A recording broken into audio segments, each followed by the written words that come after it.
ಒಂದು ಸುಂದರವಾದಂಥ ಭಾವನಾತ್ಮಕವಾದ ಪ್ರೀತಿಯ ಕರೆಯ ಮತ್ತು ಆತ್ಮೀಯತೆಯ ಬಂಧುತ್ವದ ಕಾರ್ಯಕ್ರಮದಲ್ಲಿ ಭಾಗವಹಿಸ್ತಾ ಇದ್ದೇನೆ ಅನ್ನುವಂಥ ಸಂಭ್ರಮ ಮತ್ತು ಸಮಾಧಾನ ನನಗಾಗಿದೆ ಅಂತ ನನಗೆ ಅನಿಸುತ್ತೆ.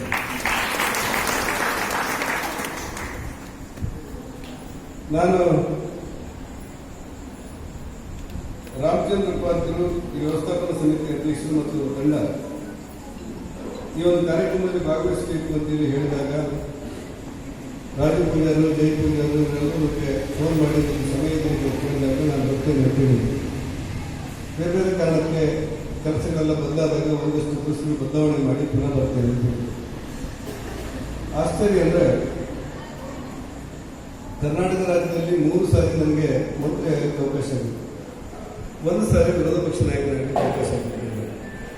ಈ 4 ಬಾರಿ ಕೂಡ ಯಾರು ಕರೀಲಿ ಯಾರು ಕರೀದೇ ಇರಲಿ ಸನ್ಮಾನ ಮಾಡುವಂತಹ ಸಮಾರಂಭಕ್ಕೆ ನಾನು ಇಲ್ಲಿವರೆಗೆ ಹೋಗಿರಲಿಲ್ಲ, ಬೇರೆ ಬೇರೆ ಕಾರಣಕ್ಕೆ ಹೋಗಿರಲಿಲ್ಲ. ನನ್ನ ರಾಜಕಾರಣದ ಜೀವನದಲ್ಲಿ ಮಂತ್ರಿ ಆದ ನಂತರ ಪ್ರಥಮ ಬಾರಿಗೆ ಒಂದು ಪ್ರೀತಿ ಅಭಿನಂದನೆ ಮಾಡ್ತೇನೆ ಅಂತ ಹೇಳಿದಾಗ ರಾಮಚಂದ್ರ ಉಪಾಧ್ಯಾಯರ ಕರೆಗೆ ಹೋಗ್ಬಿಟ್ಟು ಅವರ ಹಿರಿತನಕ್ಕೆ ಮತ್ತು ಅವರ ಗೌರವಕ್ಕೆ ಹೋಗ್ಬಿಟ್ಟು ಮತ್ತು ಈ ದೇವಸ್ಥಾನದ ಮೇಲಿರುವಂತಹ ಗೌರವದಿಂದ ಪ್ರೀತಿಯಿಂದ ಬಂದಿದ್ದೇನೆ. ನಿಮ್ಮ ಅತ್ಯಂತ ಭಾವನಾತ್ಮಕವಾದಂತಹ ನಿಮ್ಮ ಪ್ರೀತಿಯ ಆಶೀರ್ವಾದಕ್ಕೆ ಹೋಗ್ಬಿಟ್ಟು ಗೌರವಪೂರ್ಣವಾಗಿ ನಿಮ್ಮ ಅಭಿನಂದನೆಯನ್ನು ಸ್ವೀಕಾರ ಮಾಡಿದರು. ಒಂದರ್ಥದಲ್ಲಿ ಸಾರ್ವಜನಿಕ ಜೀವನದ ಏರುಪೇರುಗಳು, ರಾಜಕಾರಣದ ಮೊದಲಿನ ಬದಲಾವಣೆಗಳು, ಕೆಲವು ವ್ಯವಸ್ಥೆಗಳ ನಡುವೆ ನಾವು ಬದುಕಲು ಸಾಗಿಸ್ತಾ ಇರುವಂತಹ ಕಾಲಘಟ್ಟವನ್ನು ನಾವೆಲ್ಲ ಗಮನಿಸಿದ್ದೇವೆ. ನನ್ನ ಪರಿಚಯ ಮಾಡುವಾಗ ಮೊನ್ನೆ ಬಹಳ ಒಂದು ಜನಪ್ರಿಯ ಟಿವಿಗೆ ಒಂದು ಮಾತು ಹೇಳಿದ್ರು, ನೀವು ಗ್ರಾಮ ಪಂಚಾಯತ್ ಸದಸ್ಯರಾಗಿದ್ದಾರಂತೆ ಹೌದಾ ಅಂತ ಹೇಳಿ. ನಾನು ಹೌದು ಅಂತ ಹೇಳಿದೆ. ಅಲ್ಲಿಂದ ತಾಲೂಕು ಪಂಚಾಯತ್ ಸದಸ್ಯರಾದಂತೆ ಹೌದಾ ಕೇಳಿದ್ರು, ಹೌದು ಅಂತ ಹೇಳಿದೆ. ಜಿಲ್ಲಾ ಪಂಚಾಯತ್ ಸದಸ್ಯರಾಗಿದ್ದರಂತೆ ಹೌದಾ ಕೇಳಿದ್ರು, ಹೌದು ಅಂತ ಹೇಳಿದೆ. ನೀವು ಕಿರಾಣಿ ಅಂಗಡಿಯಲ್ಲಿ ಕೆಲಸ ಮಾಡ್ತಾ ಇದ್ರಂತೆ ಸಣ್ಣ ಹುಡುಗ ಇದ್ದಾಗ ಹೌದಾ ಕೇಳಿದ್ರು, ಹೌದು ಅಂತ ಹೇಳಿದೆ. ಅದರಲ್ಲಿ ತೊಂದರೆ ಇಲ್ಲ. ಯಾರೋ ಒಬ್ಬರು ಬರೀತಾರೆ, ಬಹಳ ಬೆಂಗಳೂರಿನ ಒಂದು ಪತ್ರಿಕೆಯವರು ಬರೀತಾರೆ, ಕಿರಾಣಿ ಅಂಗಡಿಯಿಂದ ಕ್ಯಾಬಿನೆಟ್ ದರ್ಜೆಯ ಮೇಲ್ಮನೆಯ ಸಭಾನಾಯಕರಾಗಿ ಕೋಟ ಶ್ರೀನಿವಾಸ ಪೂಜಾರಿ ಇದ್ದಾನೆ ಅಂತ ಹೇಳಿ 100% ಸತ್ಯ. ಅದರಲ್ಲಿ ಒಂದೇ ಸಾರ್ವಜನಿಕ ಜೀವನದ ಬದುಕಿನ ಮೊದಲುಗಳ ನಡುವೆ ನಾನು ಸಣ್ಣವರಿದ್ದಾಗ ಕಿರಾಣಿ ಅಂಗಡಿಯಲ್ಲಿ ಕೆಲಸ ಮಾಡಿಕೊಂಡು ಶಾಲೆಗೆ ಹೋಗ್ತಾ ಇದ್ದೆ. ನಂತರ ಶಾಲೆಗಿಂತ ಕಿರಾಣಿ ಅಂಗಡಿಯೇ ಚೆನ್ನಾಗಿ ಕೊಡುತ್ತೆ ನನಗೆ, ಅದಕ್ಕೋಸ್ಕರ ಶಾಲೆ ಬಿಟ್ಟು ಕಿರಾಣಿ ಅಂಗಡಿಯಲ್ಲಿ ಕಾಯಂ ಮಾಡಿ ಬರ್ತಾ ಬರ್ತಾ ರಾಜಕಾರಣದ ಮೊದಲಿನ ನಡುವೆ ನನಗೆ ಡಾಕ್ಟರ್ ವಿ.ಎಸ್. ಆಚಾರ್ಯರು, ಎ.ಜಿ. ಕುಡುಗಿಯವರು, ಸೋಮಶೇಖರ ಭಟ್ರು, ಬಿಜಾಡಿ ಪ್ರಭಾಕರ್ ನಾಯಕರು, ಆರಾಟ ಶ್ರೀನಿವಾಸ ಅಂತ ಅನೇಕ ಹಿರಿಯ ಸಂಪರ್ಕಗಳಾಗಿರೋರು ಅವ್ರ ಜೊತೆಲಿರುವ ಅವ್ರ ಜೊತೆ ಸಂಪರ್ಕ ಆಗಿದೆ. ಬರ್ತಾ ಬರ್ತಾ ನನ್ನ ಗ್ರಾಮ ಪಂಚಾಯತಿಂದ, ತಾಲೂಕು ಪಂಚಾಯತಿಂದ, ಜಿಲ್ಲಾ ಪಂಚಾಯತಿಂದ ಬೇರೆ ಬೇರೆ ಹಿರಿಯ ಜೊತೆ ಮಾತಾಡ್ತಾ ನನ್ನ ರಾಜಕಾರಣದ ಬದುಕಿನ ಹೆಜ್ಜೆಗಳು ನಿಲ್ಲುವಾಗ ಶಿವರಾಮಪ್ಪ ನಿಂತಿದ್ರೆ, ರಾಮಕೃಷ್ಣ ಇದ್ದಾಡಿ ನಿಂತಿದ್ರೆ, ನಾನು 99ರಲ್ಲಿ ವಿಧಾನಸಭೆಯ ಚುನಾವಣೆಗೆ ನನ್ನ ಪಾರ್ಟಿ ನನಗೆ ನೀವು ಚುನಾವಣೆ ನಿಲ್ಲಬೇಕು ಅಂತ ಹೇಳಿದ್ರು. ಆವಾಗ ಜಯಪ್ರಕಾಶ್ ಹೆಗಡೆಯವರು ನನ್ನ ದಕ್ಷಿಣ ಕನ್ನಡ ಜಿಲ್ಲೆಯ ಉಸ್ತುವಾರಿ ಮಂತ್ರಿ. ಜಯಪ್ರಕಾಶ್ ಹೆಗಡೆ ಗೆಲ್ಲಲಿಕ್ಕೆ ಸಾಧ್ಯವೇ ಇಲ್ಲ ಅಂತ ನಿಲ್ಲುವಾಗ ಗೊತ್ತಿಲ್ಲ ನಮಗೆ. ಆಗ ನಮ್ಮ ಪಾರ್ಟಿ ನಿಂತಾಗ ನಾನು ಕೆಲಸಗಳನ್ನು ಮಾಡಿದ್ದೆ. ನಾವು ಹೋಗ್ತೇವೆ. 2ನೇ ಸಾರಿ ನಾನು ವಿಧಾನಸಭೆಗೆ ನಿಂತಿದ್ದೆ. ನಂತರ ಕಾಲಕ್ರಮದಲ್ಲಿ ಅನೇಕ ಬದಲಾವಣೆಗಳಾದವು. ಕನಸಿನಲ್ಲೂ ಎಣಿಸದೇ ಇರುವಂತಹ ವಿಧಾನಸಭೆಯ ವಿಧಾನ ಪರಿಷತ್ತಿನ ಡಾಕ್ಟರ್ ವಿ.ಎಸ್. ಆಚಾರ್ಯ ವಿಧಾನ ಪರಿಷತ್ತಿನಲ್ಲಿ ಸಭಾನಾಯಕರಾಗಿದ್ದರು. ಅದೇ ಸಭಾನಾಯಕರಾಗಿ ಕೆಲಸ ಮಾಡಲಿಕ್ಕೆ ನನಗೆ ಅವಕಾಶ ಸಿಕ್ಕಿತು. 3 ಸಾರಿ ವಿಧಾನ ಪರಿಷತ್ತಿನ ಶಾಸಕನಾಗಿ ನಾನು ಆಯ್ಕೆಯಾದೆ, 3 ಸಾರಿ ಮಂತ್ರಿಯಾಗಿ ನಾನು ಆಯ್ಕೆಯಾದೆ. ಅನೇಕ ಸಂದರ್ಭಗಳು ನನಗೆ ವಿರೋಧ ಪಕ್ಷ ನಾಯಕರಾಗಿ ಕೆಲಸವನ್ನು ಮಾಡಲಿಕ್ಕೆ ನನಗೆ ಅವಕಾಶ ಆಗಿದೆ. ಒಂದೇ ಒಂದು ಸಂವಿಧಾನದ ಸಂಗತಿ ಅಂತ ಹೇಳಿದ್ರೆ, ನಾನು ಕಿರಾಣಿ ಅಂಗಡಿಯಲ್ಲಿರುವಾಗ ಅದರ ಮಾಲೀಕರೊಬ್ಬರು ಮೊನ್ನೆ ಒಂದು ಸುವರ್ಣ ಟಿವಿ ಸಂದರ್ಶನದಲ್ಲಿ ಕೊಡ್ತಾರೆ, ಕೋಟ ಶ್ರೀನಿವಾಸ ಪೂಜಾರಿ ಎನ್ನುವಂಥ ಹುಡುಗ ತನ್ನ 12ನೇ ವಯಸ್ಸಿನಲ್ಲಿ ನಮ್ಮ ಅಂಗಡಿಯಲ್ಲಿ ಕಿರಾಣಿ ಅಂಗಡಿಯಲ್ಲಿ ಕೆಲಸಕ್ಕಿದ್ದ. 4 ಸಾರಿ ಕ್ಯಾಬಿನೆಟ್ ಆಗಿ 3 ಸತಿ ಕ್ಯಾಬಿನೆಟ್ ಮಂತ್ರಿಯಾದ ಶಾಸಕನಾದ ಮನೆಗೆ. ಆದರೆ ನಮ್ಮ ಅಂಗಡಿಯಲ್ಲಿ ಹೇಗಿದ್ನು ಇವತ್ತು ಮಂತ್ರಿಯಾಗಿ ಹಾಗೇ ಇದ್ದಾನೆ ಅಂತ ಸ್ವಲ್ಪ ಸಮಾಧಾನ ಸಂಗತಿಯನ್ನು ತರಿಸ್ಬಿಟ್ಟಿತ್ತು. ಮಾತಿನ ಮಧ್ಯೆ ಸ್ವಲ್ಪ ಸಮಾಧಾನ ಸಂಗತಿಯನ್ನು ತರಿಸ್ಬಿಟ್ಟು ಸಿಕ್ಕಿದ ಅವಕಾಶಗಳನ್ನು ಬಳಸಿಕೊಂಡು ಒಂದಷ್ಟು ಕೆಲಸಗಳನ್ನು ಮಾಡಬೇಕು ಅಂತ ನಾನು ಯೋಚನೆ ಮಾಡುವಾಗ ಕರ್ನಾಟಕ ರಾಜ್ಯದಲ್ಲಿ ನನಗೆ 2013ರಲ್ಲಿ ನನ್ನನ್ನು ಧಾರ್ಮಿಕ ದತ್ತಿ ಮಂತ್ರಿ, ಮುಜರಾಯಿ ಮಂತ್ರಿಯಾಗಿ ನನ್ನ ಪಾರ್ಟಿ ನನಗೆ ಅವಕಾಶ ಕೊಡ್ತು. ಆವಾಗ ಮುಜರಾಯಿ ಮಂತ್ರಿಯ ಹುದ್ದೆ ಹೇಗಿತ್ತು ಅಂತ ಹೇಳಿದರೆ, ಈ ಗ್ರಾಚಾರ ಕೆಟ್ಟವರಿಗೆಲ್ಲ ಮುಜರಾಯಿ ಮಂತ್ರಿ ಸಿಗುತ್ತೆ ಮತ್ತು ಮುಜರಾಯಿ ಮಂತ್ರಿ ಸಿಕ್ಕದವರಿಗೆ ಗ್ರಾಚಾರ ಕೆಡುತ್ತೆ ಅಂತ ಹೇಳಿ ಸಾಬೀತಾಗಬೇಕು ಅಂತ ಕಾರಣ. ನನಗೆ ನಾನು ಹೊರಬಂದಾಗ ಕೆಲವರು ಕೇಳಿದ್ರು ವಿಧಾನಸೌಧದಲ್ಲಿ, ಶ್ರೀನಿವಾಸ ಪೂಜಾರಿ ಅವರಿಗೆ ನೀವು ಮುಜರಾಯಿ ಮಂತ್ರಿ ಕೊಟ್ಟಿದ್ದಾರೆ, ಮುಜರಾಯಿ ಮಂತ್ರಿ ತಗೊಂಡೋದವರು ಎಲ್ಲರೂ ಕೂಡ ಗ್ರಾಚಾರ ಕೆಟ್ಟು ಹೋಗಿದ್ರು ಅಂತ ಹೇಳಿದ್ರು. ಅದಕ್ಕೆ ನಾನು ಹೇಳಿದೆ, ಗ್ರಾಚಾರ ಕೆಟ್ಟವರಿಗೆ ಮುಜರಾಯಿ ಮಂತ್ರಿ ಸಿಕ್ಕುತ್ತೆ ಅಂದ್ರೆ ಏನಾಗ್ತದೆ ಅಂತ ಯಾರಿಗಾರು ಗೊತ್ತಿತ್ತ ಅಂತ ಹೇಳಿದೆ. ಇಲ್ಲ ಅಂತ ಹೇಳಿ, ನಾವು ಗ್ರಾಚಾರ ಕೆಟ್ಟವರೇ ತಗೊಂಡಿದ್ದೇವೆ ಅಂತ ನೀವು ತಿಳ್ಕೊಳ್ಳಿ ನೋಡೋಣ ಅಂತ ಹೇಳಿ ಹೇಳಿದೆ. ಆ ನಂತರ ಮುಜರಾಯಿ ಇಲಾಖೆಯಲ್ಲಿ ಕೆಲವು ಬದಲಾವಣೆಗಳನ್ನು ಮಾಡಲಿಕ್ಕೆ ನನಗೆ ಆಸಕ್ತಿ ಉಂಟು. ಕರ್ನಾಟಕ ರಾಜ್ಯದ ಧಾರ್ಮಿಕ ದತ್ತಿ ಇಲಾಖೆಯಲ್ಲಿ ಪ್ರಥಮ ಬಾರಿಗೆ ನಮ್ಮ ದೇವಸ್ಥಾನಗಳಲ್ಲಿ ದೇವಸ್ಥಾನದ ಖರ್ಚಿಂದ ಸಪ್ತಪದಿ ಕಾರ್ಯಕ್ರಮ ಮಾಡಬೇಕು. ಅದು ಬಡವರು, ಶ್ರೀಮಂತರು, ಮೇಲ್ವರ್ಗದವರು, ಕೆಳವರ್ಗದವರು ಎಲ್ಲ ವರ್ಗಗಳು ಯಾರು ನಾವು ದೇವಸ್ಥಾನದಲ್ಲಿ ಮದುವೆ ಮಾಡಬೇಕು ಅಂತೇಳಿ ಅವರಿಗೆ ಅವಕಾಶವನ್ನು ಕಲ್ಪಿಸುವಂತೆ ಸಪ್ತಪದಿ ಕಾರ್ಯಕ್ರಮವನ್ನು ನಾನು ಜಾರಿಗೆ ತಂದೆ. ಮಾಂಗಲ್ಯ ಹಿಡಿದು ಎಲ್ಲವನ್ನೂ ನಾವು ಕೊಡಬೇಕು ಅಂತ ನಾವು ತೀರ್ಮಾನ ಮಾಡಬೇಕು. ನಾನು ಅದೃಷ್ಟವೋ ದುರಾದೃಷ್ಟವೋ ನಾನು ಮಂತ್ರಿಯಾಗಿ ಒಂದು ಕ್ರಾಂತಿಕಾರಿ ಯೋಜನೆಯನ್ನು ಕಲ್ಪನೆ ತೆಗೆದುಕೊಂಡು ಬರುವಾಗ ಎಲ್ಲಿಂದ ಬಂತ ಏನೋ ಪುರಾಣ ನನ್ನ ಸಪ್ತಪದಿ ಕಾರ್ಯಕ್ರಮಕ್ಕೆ ಬಹುದೊಡ್ಡ ಆಘಾತವನ್ನು ತಂದುಬಿಟ್ಟು ಅದರ ಮಧ್ಯದಲ್ಲೇ ನಾವು ಒಂದಿಷ್ಟು ಕೆಲಸಗಳು ಮಾಡಿದೆವು. ಮೊನ್ನೆ ನಾನು ಸುಬ್ರಹ್ಮಣ್ಯ ಅಂದರೆ ಬೆಂಗಳೂರಿನಲ್ಲಿರುವಂಥ ಘಾಟಿ ಸುಬ್ರಹ್ಮಣ್ಯ ದೇವಸ್ಥಾನಕ್ಕೆ ಹೋಗಿದ್ದೆ. ನನ್ನ ಜೊತೆ ರವಿಶಂಕರ್ ಗುರೂಜಿಯವರು ಮತ್ತು ಪೂಜ್ಯ ವಿನಯ್ ಹೆಗಡೆ ಬಂದಿತ್ತು. ಆ ದೇವಸ್ಥಾನಕ್ಕೆ ಹೋದಾಗ ಒಂದು ದೇವಸ್ಥಾನದಲ್ಲಿ ಒಂದು ದಿವಸಕ್ಕೆ 38 ಜೋಡಿಗಳಿಗೆ ನಮ್ಮ ಇಲಾಖೆಯಿಂದ, ನಮ್ಮ ಸರ್ಕಾರದಿಂದ, ನಮ್ಮ ದೇವಸ್ಥಾನದಿಂದ ಮದುವೆ ಆದದ್ದನ್ನು ನೋಡಿ ನಾನು ಸಂತೋಷಪಟ್ಟಿದ್ದೆ. ಈ ಕಾರ್ಯಕ್ರಮ ಯಶಸ್ವಿಯಾಯಿತು. ಎಲ್ಲೆಲ್ಲಿಂದ ಉದಾಹರಣೆಗೆ ಕೊಪ್ಪಳಕ್ಕೆ ಹೋದರೆ, ರಾಯಚೂರಿಗೆ ಹೋದರೆ, ಬೇರೆ ಬೇರೆ ಕಡೆಗಳಲ್ಲಿ ನೂರಾರು ಜೊತೆ ಮದುವೆ. ಇವತ್ತು ಕೊರೋನಾ ಬಂದು ಆರ್ಥಿಕವಾಗಿ ಸಂಕಷ್ಟದಲ್ಲಿರುವವರೆಲ್ಲರೂ ಕೂಡ ಸೀಮಿತ ಸಂಖ್ಯೆಯಲ್ಲಿರುವಂಥ ಜನಸಂಖ್ಯೆಯನ್ನು ಕೂಡಿಕೊಂಡು ನಮ್ಮ ದೇವಸ್ಥಾನದ ನಮ್ಮ ಮದುವೆ ಮಾಡಿ ಅಂತ ಹೇಳಿದಾಗ ಆ ಯೋಜನೆಯ ಸಾರ್ಥಕತೆಯ ಧನಾತ್ಮಕವಾದಂಥ ವಿಚಾರಗಳು ನನ್ನ ಮನಸ್ಸಿಗೆ ತಟ್ಟುತ್ತವೆ ಅಥವಾ ಮುಟ್ಟುತ್ತವೆ ಅಂತ ನನಗೆ ಅನಿಸುತ್ತೆ. ಹೀಗೆ ಬೇರೆ ಬೇರೆ ಯೋಜನೆಗಳನ್ನು ಮಾಡ್ತಾ ನಾನು ಮುನ್ನಡೆ ಇಡುವಾಗ ನನಗೆ ಧಾರ್ಮಿಕ ದತ್ತಿ ಮಂತ್ರಿಯ ಜೊತೆಯಲ್ಲಿ ಮೀನುಗಾರಿಕೆ ಮತ್ತು ಬಂದರು ಖಾತೆಯನ್ನು ಕೊಟ್ಟಿದ್ದು ನನ್ನ ಮಿತಿಯೊಳಗೆ ಕೆಲಸವನ್ನು ಮಾಡಿದೆ. ಮೊನ್ನೆ ತುಂಬ ಜನ ಶ್ರೀನಿವಾಸ ಪೂಜಾರಿ ಅವರಿಗೆ ಮಂತ್ರಿ ಹುದ್ದೆಯಿಂದ ಅವಕಾಶಗಳು ತಪ್ಪುತ್ತೆ ಅಂತ ಹೇಳ್ತಿದ್ದು ನಾನು ಕೂಡ ತಪ್ಪಿದ್ರೆ ಆಯ್ತು ಮತ್ತೇನಾಗುತ್ತೆ ಅಂತ ಸುಮ್ಮನಿದ್ದೆ. ಮತ್ತೆ ಬರೋದು ನನ್ನ ಪಾರ್ಟಿ ಕರೆದು ಮತ್ತೊಂದು ಸಾರಿ ನನಗೆ 3ನೇ ಬಾರಿ ಮಂತ್ರಿಗಳು ಮಾಡಿದಾಗ ನನಗೆ ಸಮಾಜ ಕಲ್ಯಾಣ ಇಲಾಖೆ ಮತ್ತು ಹಿಂದುಳಿದ ವರ್ಗದ ಇಲಾಖೆ ಕೊಟ್ಟಿದ್ದೆ. ಈ ಸಮಾಜ ಕಲ್ಯಾಣ ಇಲಾಖೆ ಅತ್ಯಂತ ಕಠಿಣವಾದ ಇಲಾಖೆ. ಕರ್ನಾಟಕ ರಾಜ್ಯದಲ್ಲಿ ಅತ್ಯಂತ ಹೆಚ್ಚು ಹಣ ಇರುವಂಥ ಇಲಾಖೆ ಯಾವುದು ಕೇಳಿದ್ರೆ 16,000 ಕೋಟಿ ಐಆರ್ಎದಲ್ಲಿರುವಂಥ ಸಮಾಜ ಕಲ್ಯಾಣ ಇಲಾಖೆ. ಸಮಾಜ ಕಲ್ಯಾಣ ಇಲಾಖೆಯಲ್ಲಿ ಪರಿಜಾತಿ ಪರಿಶಿಷ್ಟ ಪಂಗಡದವರಿಗೆ ಹೆಚ್ಚು ಅನುಕೂಲಗಳು ಮಾಡಿಕೊಳ್ಳುವಂಥ ಉದ್ದೇಶ ಅದರಿಂದ ಇದು ಯಾಕೆ ಕೊಟ್ಟಿದ್ದಾರೆ ಅಂತ ಈಗಲೂ ನನಗೆ ಅರ್ಥ ಆಗಿಲ್ಲ. ಆದರೆ ಆ ಸಮಾಜ ಕಲ್ಯಾಣ ಇಲಾಖೆಯಲ್ಲಿರುವಂಥ ಒಂದೊಂದು ಪೈಸೆ ಕೂಡ ಸದ್ವಿನಿಯೋಗ ಆಗಬೇಕು, ಆ ಬಡವರಿಗೆ ತಲುಪಬೇಕು ಅನ್ನುವಂಥ ಗುರಿಯನ್ನು ಇಟ್ಕೊಂಡು ನನಗೆ ನೀವು ನನಗೆ ಕೊಟ್ಟಿರಬಹುದು ಅಂತ ತಿಳ್ಕೊಂಡು ಬಹಳ ಹೆಜ್ಜೆಯಿಂದ ಪಾರದರ್ಶಕವಾಗಿ ಕೆಲಸಗಳನ್ನು ಮಾಡಲಿಕ್ಕೆ ಹೊರಟಿದ್ದೇನೆ. ನನ್ನೆಲ್ಲ ಇಲಾಖೆಗಳನ್ನು ಮೈಗೂಡಿಸಿಕೊಂಡು ಕೆಲಸಗಳನ್ನು ಮಾಡುತ್ತಿರುವಂಥ ಸಂದರ್ಭಗಳಿದೆ. ನನಗೆ ಅತ್ಯಂತ ಆಶ್ಚರ್ಯ ಮತ್ತು ಕುತೂಹಲ, ಆಶ್ಚರ್ಯ ಮತ್ತು ವಿಭ್ರಮೆ ಅಂತ ಹೇಳಿದರೆ, ಒಂದು ಕಾಲದಲ್ಲಿ ನಮ್ಮ ಪಾರ್ಟಿ, ನಮ್ಮ ರಾಜಕೀಯವಾದಂಥ ಪಕ್ಷ, ನಾನು ಪ್ರತಿನಿಧಿಸುವಂಥ ರಾಜಕೀಯ ಪಕ್ಷ ಒಂದು ಕಾಲದಲ್ಲಿ ತುಂಬ ಕಠಿಣವಾದಂಥ ಪರಿಸ್ಥಿತಿಯಲ್ಲಿತ್ತು. ನಾವೆಲ್ಲ ಗ್ರಾಮ ಪಂಚಾಯತ್ ಸದಸ್ಯರಾಗಲಿಕ್ಕೆ, ತಾಲೂಕು ಪಂಚಾಯತ್ ಸದಸ್ಯರಾಗಲಿಕ್ಕೆ ಬಡಿದಾಡುವಂಥ ಕಾಲ ನಮ್ಮ ಪಾರ್ಟಿಗಿತ್ತು. ಆನಂತರ ನಾವು ತುಂಬ ಕಷ್ಟಪಟ್ಟು ಈ ಸಾಲಿಗ್ರಾಮದ ಮುನ್ಸಿಪಾಲ್ಟಿಯಲ್ಲಿ 5 ಸೀಟ್ ಬಂತು ನಮ್ಮದು. ಯಾವಾಗ ಸರಿ ಹೇಳಿದ್ರೆ ಯಾವಾಗ ಕೊಡಿದ್ರೆ 5 ಸೀಟ್ ಬಂತು. ರಾಜಕೀಯ ಯಾವ ಇಸ್ವಿಯಲ್ಲಿ 2002ರಲ್ಲಿ 5 ಸೀಟ್ ಬಂದದ್ದೇ ನಮ್ಗೆ ಆಶ್ಚರ್ಯ. ಬಂತಲ್ಲ ಸಾಲಿಗ್ರಾಮದಲ್ಲಿ ನಮಗೆ ಇರ್ತೀವಿ, ಅದೇ ಒಂದು ಖುಷಿ ನಮಗೆ. ದಿವಸಕ್ಕೆ 2 ಮೆರವಣಿಗೆ ಮಾಡ್ತಾ ಇದ್ದೇವೆ ನಾವು ಸಾಲಿಗ್ರಾಮದಲ್ಲಿ. ನಮ್ಗೆ ನಾವೇ ಭಾಷಣ ಮಾಡೋದು, ನಮ್ಗೆ ನಾವೇ ಮೈಕ್ ತಗೊಂಡು ಹೋಗೋದು, ನಮ್ಗೆ ನಾವೇ ಕುರ್ಚಿ ಹಾಕ್ಕೊಡೋದು. ಅಲ್ಲಿಂದ ಬಂದಂಥ ಕಾಲಘಟ್ಟದಲ್ಲಿ ನಮ್ಮನ್ನು ನೋಡಿ ಅನೇಕರು ನಗಾಡ್ತಾ ಇದ್ರು. ಶ್ರೀನಿವಾಸ ಪೂಜಾರಿ ನಿಮ್ಮ ಮೊಮ್ಮಕ್ಕಳ ಕಾಲದಲ್ಲಿ ನಿಮ್ಮ ಬೆಂಬಲ ಬರ್ತಾನೆ ಇಲ್ಲಿ ಅಂತೇಳಿ. ನನ್ನ ಮೊಮ್ಮಕ್ಕಳ ಕಾಲದಲ್ಲಿ ಇನ್ನೊಂದು ಬರ್ತದೆ. ರಾಜಕಾರಣದಲ್ಲಿ ಅನೇಕ ಬದಲಾವಣೆಗಳನ್ನು ಪ್ರಪಂಚ ಹೆಮ್ಮೆ ಪಡುವಂಥ, ಪ್ರಪಂಚ ಖುಷಿ ಪಡುವಂಥ, ಇಡೀ ವಿಶ್ವವೇ ದಿಗ್ಭ್ರಮೆ ಕೊಡುವಂಥ ಒಬ್ಬ ಅಭ್ಯರ್ಥಿ, ಒಬ್ಬ ವ್ಯಕ್ತಿ ನಮ್ಮ ನೇತೃತ್ವವನ್ನು ವಹಿಸಿ ಪ್ರಧಾನಮಂತ್ರಿಯಾಗಿ ನರೇಂದ್ರ ಮೋದಿ ಎನ್ನುವ ಹೆಸರಿನೊಂದಿಗೆ ಇಡೀ ವಿಶ್ವಕ್ಕೆ ನಾಯಕನಾಗುವಂಥ ಪಾರ್ಲಿಮೆಂಟಲ್ಲಿ ನಾವು ಗೆಲ್ಲಬೇಕು ಹೇಗೆ ಅಂತ ಯೋಚನೆ ಮಾಡುವ ಸಂದರ್ಭದಲ್ಲಿ ನಾವು ಗೆಲ್ತೇವೆ ಅಂತ ಹೇಳಿದ್ರೆ ಪಾರ್ಟಿ ಆಧಾರದಲ್ಲಿ ನಾವು ಗೆಲ್ತಾ ಇರಲಿಲ್ಲ. ವ್ಯಕ್ತಿ ಆಧಾರದಲ್ಲಿ ಇವ್ರು ನಾಯಕರು ಗೆಲ್ತಾರೆ, ಅವ್ರು ನಾಯಕರು ಗೆಲ್ತಾರೆ ಅಂತ ಯೋಚನೆ ಮಾಡುವ ಕಾಲ ಹೋಗಿ ಇವತ್ತು ಯಾರಿದ್ರು ಕೂಡ 3 ಲಕ್ಷ ಗೆಲ್ತಾರೆ ಅನ್ನುವಂಥ ಮಟ್ಟಕ್ಕೆ ನಮ್ಮ ಪಾರ್ಟಿ, ವ್ಯಕ್ತಿ, ನಮ್ಮ ಪ್ರಧಾನಮಂತ್ರಿ ಅವರ ಗೌರವಕ್ಕೆ ಪೂರಕವಾಗಿ ನಾವೆಲ್ಲ ಬೆಳೆದು ನಿಂತೆವು. ನಮಗೆ ಕೇಂದ್ರದಲ್ಲಿ ಬಹುದೊಡ್ಡ ಅಧಿಕಾರ ಸಿಕ್ತು. ಯಾರೇನು ಯೋಚನೆ ಮಾಡ್ತಾರೋ ಗೊತ್ತಿಲ್ಲ.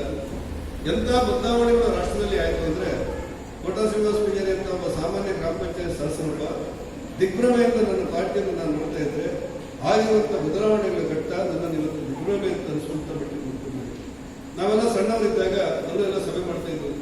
ಆವಾಗ ರಾಮಕೃಷ್ಣ ಹೆಗಡೆ, ಶಿವರಾಮಪ್ಪರು, ನಮ್ಮ ಸುರೇಂದ್ರ ಹೆಗಡೆ ಅವರು, ನಮ್ಮ ಗುಜರಾಡಿ ಪ್ರಭಾಕರ್ ನಾಯ್ಕರು, ಸೋಮಶೇಖರ್ ಭಟ್ರು, ಡಾಕ್ಟರ್ ವಿ ಎಸ್ ಆಚಾರ್ಯ ಇದ್ದಂಥ ಕಾಲ.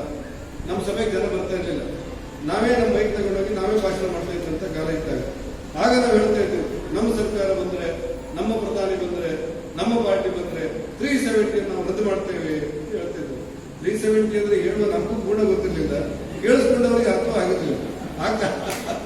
ಆ ಕಾಲ ಆಗಿತ್ತು. ಆದ್ರೆ ಈಗ ನಮ್ಮ ಅದೃಷ್ಟಕ್ಕೆ ನಮ್ಮ ಸರ್ಕಾರ ಬಂತು. ನಮ್ಮ ಸರ್ಕಾರ ಬಂದ ನಂತರ 370 ರದ್ದಾಯಿತು ಅನ್ನುವಂಥ ಮಟ್ಟ ಬತ್ತಲ್ಲೇ ಇದೆ. 370 ಅಂದ್ರೆ ಏನು ಅಂತ ಕೆಲವರು ಕೇಳಲಿಕ್ಕೆ ಆಗ ಶುರು ಮಾಡಿದ್ರು. ಭಾರತದ ಒಂದು ಭಾಗವಾಗಿರುವಂತಹ ಕಾಶ್ಮೀರದಲ್ಲಿ ಹೆಗಲಿಗೆ AK-47 ಹಾಕೊಂಡಂತ ಉಗ್ರಗಾಮಿಗಳು ಹೇಳ್ತಾ ಇದ್ರು, ಭಾರತೀಯರೇ ನಿಮ್ಮ ತಾಯಿಯ ಎದೆ ಹಾಲನ್ನು ನೀವು ಕುಡಿದಿದ್ದು ಹೌದಾದ್ರೆ, ಯಾರು ಹೇಳ್ತಾ ಇದ್ರು? ಕಾಶ್ಮೀರದಲ್ಲಿ AK-47 ಹೆಗಲಿಗೆ ಹಾಕೊಂಡು ಒಂದು ಕಿಡ್ಕೊಂಡಂತ ಉಗ್ರಗಾಮಿಗಳು, ಮುಖಕ್ಕೆ ಬಟ್ಟೆ ಕಿಟ್ಕೊಂಡವ್ರು ಹೇಳ್ತಾ ಇದ್ರು, ಭಾರತೀಯರೇ ನಿಮ್ಮ ತಾಯಿಯ ಎದೆ ಹಾಲನ್ನು ನೀವು ಕುಡಿದಿದ್ದು ಹೌದಾದ್ರೆ ಭಾರತದ ತ್ರಿವರ್ಣ ಧ್ವಜವನ್ನು ಹಾರಿಸಿ ಕಾಶ್ಮೀರದಲ್ಲಿ ವಾಪಸ್ ಹೋಗಿ ನೋಡೋಣ. ಅವತ್ತಿನ ಕಾಲಘಟ್ಟ ಅವತ್ತಿನ ಕಾಲಘಟ್ಟ. ಅದ್ರ ಮಧ್ಯದಲ್ಲಿ ನಾವು ಹೇಳ್ತಾ ಇದ್ದೇವೆ ಏನಂದ್ರೆ, ನಮ್ಮ ಸರ್ಕಾರ ಬಂದ್ರೆ 370 ರದ್ದು ಮಾಡ್ತೇವೆ ಅಂತ ನಾವೆಲ್ಲ ಸಾಲಿನ ಅಂತ ಹೇಳ್ತಾ ಇದ್ದೀವಿ. ಆದ್ರೆ ಕಾಶ್ಮೀರದಲ್ಲಿ ಬಂದ ಉಗ್ರಗಾಮಿಗಳು ಮುಖಕ್ಕೆ ಬಟ್ಟೆ ಕಟ್ಟಿಕೊಂಡು, ಐಕ್ಯಪಟ್ಟು ಇಟ್ಕೊಂಡು ನಿಮ್ಮ ತಾಯಿ ಎದೆ ಹಾಲನ್ನು ನೀವು ಕುಡಿದದ್ದು ಹೌದಾದ್ರೆ ತ್ರಿವರ್ಣ ಧ್ವಜ ಹಾರಿ ವಾಪಸ್ ಹೋಗಿ ಅಂತ ಹೇಳ್ತಾ ಇದ್ರು. ಅದನ್ನು ಅವರು ಅಲ್ಲೇ ಹೇಳ್ತಾ ಇದ್ರು. ಅವರು ನಾವು ಸಾಲಿನ 370 ರದ್ದು ಮಾಡ್ತೇವೆ ಅಂತ ಹೇಳ್ತಾ ಇದ್ರು. ಆದ್ರೆ ಇವತ್ತು ಕಾಲಗಳು ಬದಲಾಗಿ ನಮಗೆ ಶಕ್ತಿ ಬಂದು ನಮ್ಮ ಪಾರ್ಟಿಯ ರಾಷ್ಟ್ರಭಕ್ತರೊಬ್ಬ ಪ್ರಧಾನಿಯಾಗಿ ನರೇಂದ್ರ ಮೋದಿ ಅವರು ಪ್ರಧಾನಿಯಾದ ನಂತರ ಕಾಶ್ಮೀರದಲ್ಲಿ 370 ರದ್ದು ಮಾಡಿದರು. ಅದರ ಪರಿಣಾಮ ಏನಾಯಿತು ಅಂದ್ರೆ, ಇವತ್ತು ಕಾಶ್ಮೀರದ ಪ್ರತಿ ಸರ್ಕಾರಿ ಕಚೇರಿ ಮೇಲೆ ದಿನನಿತ್ಯ ಭಾರತದ ತ್ರಿವರ್ಣ ಧ್ವಜ ಇದು ಕೋಟಾ ಶ್ರೀನಿವಾಸ ಪೂಜಾರಿ ಅಂತ ಒಬ್ಬ ಸಾಮಾನ್ಯ ಕಾರ್ಯಕರ್ತ ಪ್ರತಿಷ್ಠಿತ ರಾಜಕೀಯ ಪಕ್ಷದಲ್ಲಿ ಆ ಪಕ್ಷದ ಮೂಲಕ, ಆ ವ್ಯಕ್ತಿಯ ಮೂಲಕ ದೇಶದಲ್ಲಿ ಆಗಿರುವಂತಹ ಬದಲಾವಣೆ ಒಂದು ಭಾಗ. ನಾವು ಹೇಳ್ತಾ ಇದ್ದೇವೆ ಆ ಕಾಲದಲ್ಲಿ ಡಾಕ್ಟರ್ ಆಚಾರ್ಯ ಹೇಳ್ತಾ ಇದ್ರು, ಡಾಕ್ಟರ್ ಆಚಾರ್ಯ ಕೊಡುಗೆನಲ್ಲಿ ಹೇಳ್ತಿದ್ರು, ನಮ್ಮ ಸರ್ಕಾರ ಬಂದ್ರೆ ನಾವು ಪೌರತ್ವ ತಿದ್ದುಪಡಿ ಕಾಯ್ದೆ ತರ್ತೇವೆ, ಪೌರತ್ವ ತಿದ್ದುಪಡಿ ಕಾಯ್ದೆ ತರ್ತೇನೆ ಅಂತೇಳಿ ಶಿವರಾಮಪ್ಪನಿಗೆ ಅರ್ಥ ಆಗಿದ್ದೇನೆ. ನಂಗಾಗ ಪೌರತ್ವ ತಿದ್ದುಪಡಿ ಕಾಯ್ದೆ ಅಂದ್ರೆ ಏನಂತ ನಂಗೆ ಗೊತ್ತಿರಲಿಲ್ಲ. ಆಗ ಒಂದ್ ವೇಳೆ ವಿ ಎಸ್ ಆಚಾರ್ಯ ಬರುತ್ತಾಡ ನಾನು ಭಾಷಣ ಮಾಡ್ತಿದ್ದೆ, ನಮ್ಮ ಸರ್ಕಾರ ಬಂದ್ರೆ ಪೌರತ್ವ ತಿದ್ದುಪಡಿ ಕಾಯ್ದೆ ನಾವು ತರ್ತೇವೆ ಅಂತ ನಾನು ಹೇಳ್ತಾ ಇದ್ದೆ. ಪೌರತ್ವ ತಿದ್ದುಪಡಿ ವಿಶಾಲತೆ ಏನು, ವಿಸ್ತೃತೆ ಏನು, ಅದರ ಸಾಧಕವಾದಗಳೇನು ನಮ್ಗೆ ಗೊತ್ತಿರಲಿಲ್ಲ. ಇವತ್ತು ಪೌರತ್ವ ತಿದ್ದುಪಡಿ ಕಾಯ್ದೆ ನಾವು ತಂದಿದ್ದೇವೆ.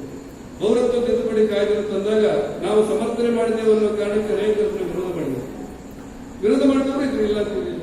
ಆದ್ರೆ ಪೌರತ್ವ ತಿದ್ದುಪಡಿ ಕಾಯ್ದೆ ಸಾಧಕ ಬಾಧಕ, ಅನಿವಾರ್ಯತೆ ಮತ್ತು ಅಗತ್ಯ ಏನು ಅಂತೇಳಿ ಕೆಲವರಿಗೆ ಮೊನ್ನೆ ಅರ್ಥ ಆಗಿ ಶುರುವಾಯಿತು. ಈ ಅಫ್ಘಾನಿಸ್ತಾನದಲ್ಲಿ ಮಹತ್ತರವಾದಂತಹ ಬದಲಾವಣೆ ಇದೆ. ಅಲ್ಲಾದ್ರೆ ಚುನಾಯಿತ ಸರ್ಕಾರ ಹೋಗಿ ಭಯೋತ್ಪಾದಕರು ಅಲ್ಲಿ ಸರ್ಕಾರವನ್ನು ಇವತ್ತು ನಡೆಸ್ತಾ ಇದ್ದಾರೆ. ಎಂತ ಕ್ರೂರತ್ವ ಅಂದ್ರೆ, ಅವೆಲ್ಲ ಹೇಗಿದ್ದೀರಿ ಅನ್ನೋ ಕಾರಣಕ್ಕಿಂತ ನೆನಪು ಮಾಡ್ಕೊಂಡೆ ಅಷ್ಟೇ. ಎಂತ ಕ್ರೂರತ್ವ ಅಂದ್ರೆ, ಯಾವ ಜಾತಿ ಆಗಿರ್ಲಿ, ಯಾವ ಧರ್ಮ ಆಗಿರ್ಲಿ, ಯಾವ ವರ್ಗ ಆಗಿರ್ಲಿ, ಯಾರು ಬೇಕಾದ್ರಾಗಿರ್ಲಿ, ಹೆತ್ತ ತಾಯಿಯ ಮಡಿಲಲ್ಲಿರುವಂತಹ ಪ್ರಾಯದ ಹೆಣ್ಮಗಳನ್ನ ಅವಳ ಕೈಗೆ ಕೈ ಹಾಕಿ ಉಗ್ರಗಾಮಿಗಳು ಬಲಾತ್ಕಾರವಾಗಿ ಎಳ್ಕೊಂಡು ಹೋಗುವಾಗ ಹೆಣ್ಮಗಳು ಅಳುತ್ತಾ ಇರುವಂತ, ರೋಧಿಸ್ತಾ ಇರುವಂತ ಅರ್ಥನಾದಗಳಿದೆಯಲ್ಲ, ಆ ಮನುಷ್ಯ ಅನ್ನೋನ ಹೃದಯ ಒಡೆದು ಹೋಗುವಂತ ಭಾವನೆ ತುಂಬುವಂಥದ್ದು. ಅಂತ ಕ್ರೂರತ್ವ, ಅಂತ ಭೀಕರತೆ, ಅಂತ ಭಯೋತ್ಪಾದನೆ, ತಾಯಿ ಮಟ್ಟದಲ್ಲಿರುವಂತಹ ಹೆಣ್ಮಗಳನ್ನ ಬಲಾತ್ಕಾರವಾಗಿ ನನಗೆ ಬೇಕು ಅಂತ ಹೇಳ್ಕೊಂಡು ಹೋಗುವಂತ ದೃಶ್ಯ, ಆ ತಾಯಿಯ ಕರುಣಾಜನಕವಾದ ಆಕ್ರಂದನ, ಆ ಹೆಣ್ಮಗಳ ರೋದನ, ಇವುಗಳನ್ನ ಮನುಷ್ಯತ್ವ ಇರುವಂತವ್ರು ಯಾರು ಕೂಡ ಮೀರಿ ಮಾಡ್ಲಿಕ್ಕೆ ಸಾಧ್ಯ ಇಲ್ಲ. ಅಂತ ಕ್ರೂರತ್ವ ನಡೀತಲ್ಲ ಅಫ್ಘಾನಿಸ್ತಾನದಲ್ಲಿ. ಆಗ ಆ ದೇಶವನ್ನು ಬಿಟ್ಟು ಒಂದಿಷ್ಟು ಜನ ಓಡಿ ಬಂದ್ರು ಹೊರಗೆ. ಆ ದೇಶದಲ್ಲಿ ಅಲ್ಪಸಂಖ್ಯಾತರಾಗಿರುವಂತಹ ಕ್ರಿಶ್ಚಿಯನ್ರು, ಕ್ರೈಸ್ತರು, ಪಾರ್ಸಿಗಳು, ಜೈನರು, ಬೌದ್ಧರು, ಹಿಂದೂಗಳು ಎಲ್ಲ ಓಡಿ ಬಂದರು ಅಫ್ಘಾನಿಸ್ತಾನ ಬಿಟ್ಟು. ಅಂತ ಸಂದರ್ಭದಲ್ಲಿ ಪ್ರಪಂಚದ ಎಲ್ಲ ದೇಶಗಳು ಕೂಡ ಭಾಗವಹಿಸಿತ್ತು. ಅಂತ ಸಂದರ್ಭದಲ್ಲಿ ಪೌರತ್ವ ತಿದ್ದುಪಡಿ ತಂದು ಕಾಯ್ದೆ ಮಾಡಿರುವಂತಹ ಭಾರತ ದೇಶ ಮಾತ್ರ ಹೇಳಿತು, ಯಾರ್ಯಾರು ಭಾರತಕ್ಕೆ ಅಲ್ಪಸಂಖ್ಯಾತರು ಬರ್ತಾ ಇದ್ದೀರಿ ನಾನು ಭಾಗ ತರ್ತಿದ್ದೇನೆ ಅಂತ ಹೇಳಿರುವಂತಹ ದೇಶ ಯಾವುದು ಅಂತ ಹೇಳಿದ್ರೆ ಅದು ಭಾರತ ಮಾತ್ರ.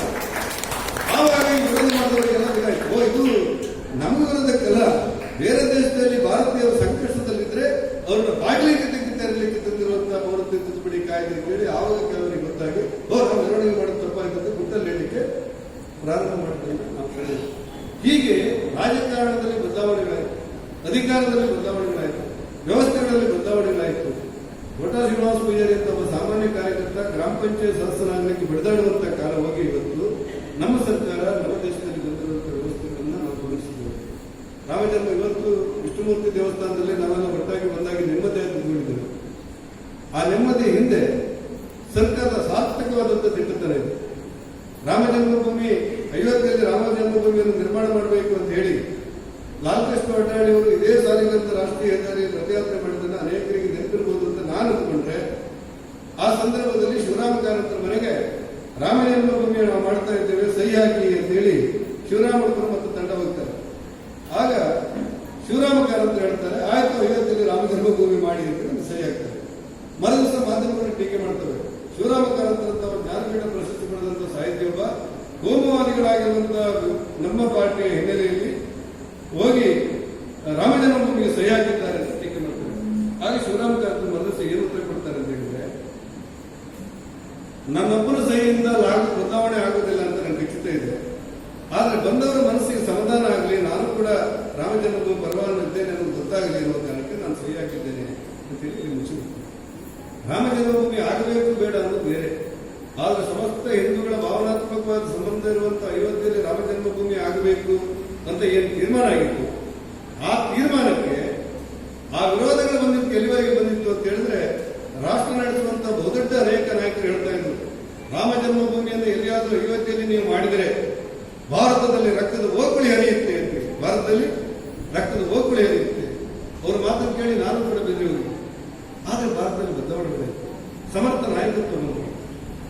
ರಾಮ ಜನ್ಮಭೂಮಿಯಲ್ಲಿ ಇವತ್ತು ಭೂಮಿ ಪೂಜೆ ಪ್ರಾರಂಭ ಆಯಿತು. ಇವತ್ತು ರಾಮ ಜನ್ಮಭೂಮಿಯಲ್ಲಿ ಕೋರ್ಟ್ ತೀರ್ಮಾನ ಕೊಡ್ತು, ಸುಪ್ರೀಂ ಕೋರ್ಟ್. ರಾಮ ಜನ್ಮಭೂಮಿಗೆ ಅಡಿಗಲ್ಲು ಹಾಕಲಾಯಿತು. ಕೆಲವೇ ದಿನಗಳಲ್ಲಿ, ಕೆಲವೇ ತಿಂಗಳುಗಳಲ್ಲಿ, ಕೆಲವೇ ವರ್ಷಗಳಲ್ಲಿ ರಾಮ ಜನ್ಮಭೂಮಿ ಎನ್ನುವಂತಹದ್ದು ನಿರ್ಮಾಣ ಆಗುತ್ತೆ, ರಾಮ ಮಂದಿರ ನಿರ್ಮಾಣ ಆಗುತ್ತೆ ಅನ್ನೋದು ಸಾಕ್ಷ್ಯ ಇದೆ, ಜಗತ್ ಸಾಕ್ಷ್ಯ. ನಾನು ಹೇಳಬಹುದು, ಯಾಕಂದ್ರೆ ಎಲ್ಲಿಯಾದರೂ ರಾಮ ಜನ್ಮಭೂಮಿ ನೀವು ನಿರ್ಮಾಣ ಮಾಡಿದ್ರೆ ರಕ್ತದ ಓಕಳೆ ಹರಿಯುತ್ತೆ ಅಂತ ಹೇಳಿದ್ರಲ್ಲ, ಒಂದು ಹನಿ ರಕ್ತ ಇದ್ದವ ಹೊರ ಬಂದಿದೆ. ಒಂದು ಹನಿ ರಕ್ತ ಇದ್ದವ ಹೊರಗೇ ಬಂದಿಲ್ಲ. ಯಾಕೆ ಬಂದಿಲ್ಲ ಕೇಳಿದ್ರೆ, ರಕ್ತ ಇದ್ದವ ಎಲ್ಲಿಯಾದ್ರೂ ಹೊರಗೆ ಬಂದು ರಕ್ತದ ಓಕಳೆ ಹರಿಸ್ತೇನೆ ಅಂತ ಹೇಳುವ ತಾಕತ್ತಿರುವವನು ಯಾರಾದ್ರೂ ಕೈಯಿಂದ ಕಲ್ಲು ಎತ್ತಿ ಬಿಟ್ರೆ ಅವನ ಕೈ ಕೆಳಗೆ ಇಳಿಸುವುದರೊಳಗೆ ಎದೆ ಗುಂಡಿ ಬಿಡುತ್ತೆ ಅಂತ ಹೇಳುವಂತ ಗ್ರಾಮಾಂತರ ದೇಶದಲ್ಲಿ ಸತ್ಯ. ಸೈನಿಕರಿಗೆ ಕಲ್ಲು ಹೊಡೆಯುವುದು, ಪೊಲೀಸರಿಗೆ ಕಲ್ಲು ಹೊಡೆದು ಫ್ಯಾಷನ್ ಆಗಿತ್ತು ಈ ದೇಶದಲ್ಲಿ. ಇವತ್ತೇನಾಗಿದೆ ಅಂತ ಹೇಳಿದ್ರೆ, ದೇಶ ಕಾಯುವಂತ, ಗಡಿ ಕಾಯುವಂತ ಸೈನಿಕರಿಗೆ ಒಂದು ಕಲ್ಲು ಹೊಡೆದು ನಿನ್ನ ಕೈ ಕೆಳಗೆ ಇಳಿದ್ರೊಳಗೆ ನೀನು ಎದೆ ಗುಂಡಾಗ್ತೇನೆ ಅನ್ನೋ ತಾಕತ್ತಿನ ಸರ್ಕಾರ ಇವತ್ತು ಇರುವುದರಿಂದಾಗಿ ಎಲ್ಲ ಕಡೆ ನಾನು ಹೀಗೆ ನನ್ನ ಅಜ್ಞಾನಕ್ಕೆ ಪೂರಕವಾಗಿ ಯಾರೊಬ್ಬ ಹಿರಿಯರನ್ನು ಕೇಳಿದೆ. ನನಗಿರುವಂತ ಮಾಹಿತಿ, ನನಗಿರುವಂತ ಜ್ಞಾನ ಅಥವಾ ನನ್ನದೇ ಆದಂತ ಅಜ್ಞಾನದ ವ್ಯಾಪ್ತಿಯಲ್ಲಿ ಒಬ್ಬರನ್ನು ಕೇಳಿದೆ, ಅಲ್ರಿ ರಾಮ ಜನ್ಮಭೂಮಿಯನ್ನು ಮಾಡಬೇಕು, ಇಷ್ಟು ವರ್ಷ ಬೇಕಾ? ಸರ್ಕಾರಕ್ಕಾಗಲಿ, ಹೈಕೋರ್ಟ್, ಸುಪ್ರೀಂ ಕೋರ್ಟಿಗಾಗಲಿ. ಸುಪ್ರೀಂ ಕೋರ್ಟ್ 10 ವರ್ಷದ ಕೆಳಗೆ ಒಂದು ತೀರ್ಮಾನ ಮಾಡಿ ಜಡ್ಜ್ಮೆಂಟ್ ಕೊಟ್ಟಿದ್ರೆ ಇಷ್ಟೊಂದು ರಾಮಂದ್ರೆ ಆಗಿ ಹೋಗ್ಲಿತ್ತಲ್ರಿ ಅಂತ ಹೇಳಿದೆ. ಬಹಳ ಕಾನೂನು ತಜ್ಞರೊಬ್ಬರು ನನಗೆ ಸಮಾಧಾನ ಹೇಳಿ, ನಿಮ್ಗೆ ಗೊತ್ತಿಲ್ಲ ಕಾನೂನು ಏನಂದ್ರೆ, ಸುಪ್ರೀಂ ಕೋರ್ಟ್ ಕೂಡ ಆಲೋಚನೆ ಮಾಡುತ್ತಂತೆ, ನಾನು ಕೊಟ್ಟಿರುವಂತಹ ತೀರ್ಪನ್ನು ಅನುಷ್ಠಾನ ಮಾಡುವ ಶಕ್ತಿ ಇರುವ ನಮ್ಮ ದೇಶದ ಪ್ರಧಾನಿ ಆಗಿದ್ದಾರಾ ಅಂತ ನೋಡ್ತಂತೆ ಸುಪ್ರೀಂ ಕೋರ್ಟ್. ಇಲ್ಲ, ನಾವು ತೀರ್ಪು ಅನುಷ್ಠಾನ ಮಾಡುವ ಶಕ್ತಿ ಪ್ರಧಾನಿಗೆ, ಸರ್ಕಾರಕ್ಕಿಲ್ಲ ಅಂತ ಗೊತ್ತಾದ್ರೆ ಮತ್ತೆ 4 ವರ್ಷ ಮುಂದೂಡುತ್ತಂತೆ ತೀರ್ಪು ಕೊಟ್ಟಕ್ಕೆ. ಬರಲಿ, ಯಾರು ಯೋಗ್ಯ ಬರಲಿ ಅಂತೀವಿ. ನೋಡಿ ದೂಡಿ ದೂಡಿ ದೂಡಿ ದೂಡಿ ದೂಡಿ ಈಗ ಸುಪ್ರೀಂ ಕೋರ್ಟಿಗೆ ಮನವರಿಕೆ ಆಯ್ತಂತೆ, ದೇಶದಲ್ಲಿ ನಾನು ಕೊಟ್ಟ ತೀರ್ಪನ್ನು ಅನುಷ್ಠಾನ ಮಾಡುವಂತಹ ಶಕ್ತಿ ಇರುವ ನಮ್ಮ ಪ್ರಧಾನಿ ಇದ್ದಾರೆ, ಸರ್ಕಾರ ಇದೆ ಅಂತ ಹೇಳಿಕೊಂಡು ಸುಪ್ರೀಂ ಕೋರ್ಟ್ ತೀರ್ಪು ಕೊಟ್ಬಿಡ್ತಂತೆ.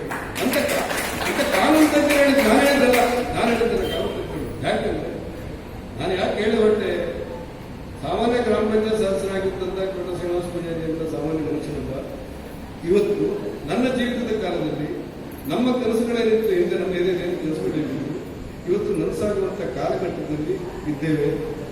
ದೇಶ ಮೊದಲು ಅನ್ನುವಂಥ ಭಾವನೆಗಳು ನಮ್ಮಲ್ಲಿ ಬೆಳೆದಿಲ್ಲ. ದೇಶ ಮೊದಲು ಅನ್ನುವಂಥ ಭಾವನೆಗಳು ನಮ್ಮಲ್ಲಿ ಬೆಳೆದಿಲ್ಲ. ದೇಶಕ್ಕೋಸ್ಕರ ಬದುಕುವವರ ಸಂಖ್ಯೆ ಹೆಚ್ಚಾಗಿಬಿಟ್ಟಿದೆ. ದೇಶಕ್ಕೋಸ್ಕರ ನಾನು ಇಡೀ ಸಮರ್ಪಣೆ ಮಾಡ್ತೇನೆ ಅನ್ನುವರು ಇವತ್ತು ರಾಜಕಾರಣದಲ್ಲಿದ್ದಾರೆ. ರಾಜಕಾರಣದಲ್ಲಿ ಇರುವುದು ನನಗೇನಾದರೂ ಅಡ್ಡಿಲ್ಲ, ನನ್ನ ಮಗ ಮುಂದೆ ಪ್ರಧಾನಿ ಆಗಬೇಕು ಅಂತ ಆಸೆ ಪಡುವವರು ಇದ್ರು. ನಾನು ಜೈಲಲ್ಲಿದ್ರು ಅಡ್ಡಿಲ್ಲ, ನನ್ನ ಹೆಂಡತಿ ಮುಖ್ಯಮಂತ್ರಿ ಆಗಬೇಕು ಅಂತ ಆಸೆ ಪಟ್ಟವರಿದ್ದರು, ಅನುಷ್ಠಾನ ಮಾಡುವವರಿದ್ದರು. ನಾನು ಇವರದ್ದೇ ಆಗ್ತೇನೆ, ನನ್ನ ಮಗಳಿಗೊಂದು ಮಂತ್ರಿ ಮಾಡಿ ಅಂತ ಹೇಳ್ತಿದ್ದೆ. ಇವತ್ತು ಕಾಲಗಳು ಬದಲಾಗಿ ಹೆಂಡತಿ ಬೇಡ, ಮಗ ಬೇಡ, ಮಕ್ಕಳು ಬೇಡ, ಅಧಿಕಾರ ಬೇಡ, ದೇಶ ಮೊದಲು ಅನ್ನುವರು ಇವತ್ತು ಅವಕಾಶ ಇರುವುದರಿಂದಾಗಿ ಈ ದೇಶದ ಗೌರವ, ಈ ದೇಶದ ಘನತೆ ಹೆಚ್ಚಿದೆ ಅಂತ ಅನಿಸುತ್ತೆ. ನಾನು ಸುಧಾಮೂರ್ತಿ ಅವರನ್ನು ಭೇಟಿಯಾಗಿದ್ದೆ.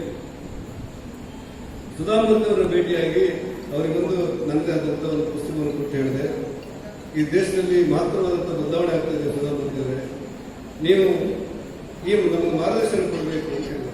ಆಗ ಸುಧಾಮೂರ್ತಿ ಅವರು ಏನು ಹೇಳಿದ್ರು ಅಂದರೆ, ಶ್ರೀನಿವಾಸ ಅವರೇ, ನೀವು ಇದಕ್ಕೋಸ್ಕರ ನಮ್ಮ ಮನೆ ಬಾಗಿಲು ಬರೋದು ಬೇಕಾಗಿಲ್ಲ.